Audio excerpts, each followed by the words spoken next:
សួស្តីបងប្អូនអ្នកក្នុងវីដេអូនេះសូមនិយាយទៅ iPhone 13 Pro Max ម្ដងដែលវាចេញកាលពីឆ្នាំ 2021 អញ្ចឹងអ្នកដែលគាត់កំពុងតែស្វែងរកទូរស័ព្ទមួយទឹកខ្ញុំគិតថាអាចមើលវីដេអូនេះបានតែទៅ iPhone 13 Pro Max នេះពណ៌ដែលខ្ញុំកាន់ហ្នឹងគឺពណ៌ Sierra Blue អាចនិយាយបានថាវាជាពណ៌ថ្មីហើយនៅពេលដែល iPhone 13 Pro Max ចេញពណ៌ Sierra Blue នេះខ្ញុំមើលទៅគឺវាមិនជាចំខៀវខ្លាំងទេប៉ុន្តែវាបែបខៀវទឹក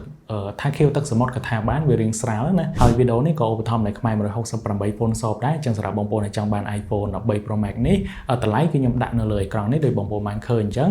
ក្នុងនោះបងប្អូនអាចវាយដូរឡើងសេរីបងប្អូនអាចបង់លុយជាមួយនឹងហាងហើយគាត់ថែមទាំងមានបង់លុយសុទ្ធជាមួយធនាគារទៀតហើយថែមទាំងមានការធានាជូនណាដល់ទៅមួយឆ្នាំបងប្អូនអាចទៅខាងខ្មែរ168 phone shop បានឥឡូវយើងត្រឡប់ចូលមកកាន់ iPhone 13 Pro Max វិញបើយើងនិយាយទៅដល់ទូខ្លួន iPhone 13 Pro Max ខ្ញុំគិតថាវាមិនខុសគ្នាប្រហែលទេពី iPhone 12 Pro Max អញ្ចឹងទូខ្លួនវាស្រោបដោយ stainless steel ផ្នែកខាងក្រោយគឺ matte កញ្ចក់ដែលវាអត់ជាប់ស្នាមរៀមដៃទេប៉ុន្តែអេក្រង់ខាងមុខនេះគឺទំហំវា 6.7 អ៊ីងដែលក្នុងនោះវាជាអេក្រង់ប្រភេទ Super Retina HDR OLED ជាមួយនឹង peak brightness ដល់ 1200 nit ហើយវាជាលើកដំបូងរបស់ Apple ដែលគាត់បានញាត់អេក្រង់ 120Hz នៅលើ iPhone 13 Pro Max ខណៈពេលដែល iPhone 12 Pro Max កាលពីជំនាន់មុនគឺបានត្រឹមតែ 60Hz ទេអញ្ចឹងអ្នកដែលគាត់ចូលចិត្តលេង game ចង់បានភាពរអិលអីខ្ញុំគិតថា13 Pro Max នេះគឺត្រូវមាច់តែម្ដងសមត្ថភាពកាមេរ៉ាគឺយើងនៅតែទទួលបាន3គ្រាប់ទំហំ12 megapixel ទាំង3គ្រាប់ហើយក្នុងនោះ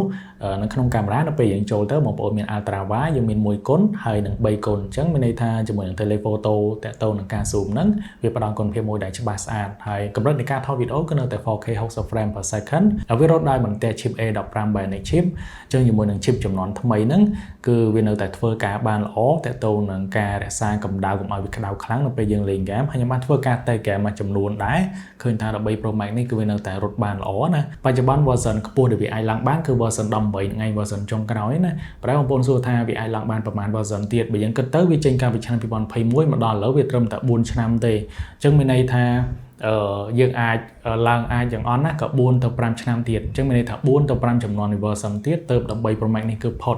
ហើយមួយវិញទៀតឥឡូវខ្ញុំអាចឆែកថ្មឲ្យបងប្អូនមើល13 Pro Max ក្នុងដៃរបស់ខ្ញុំនេះវាសល់ថ្មប្រហែលភាគរយវាសល់ 84% អញ្ចឹងខ្ញុំគិតថាប៉ុណ្នេះគឺអាចទទួលយកបានហើយសម្រាប់ទូរស័ព្ទមួយទឹកព្រោះវាចេញបានឡើង4ឆ្នាំហើយលឿនមែនទែនបើយើងនិយាយដល់ទំហំថ្មរបស់វាគឺវា 4352 mAh មកតែ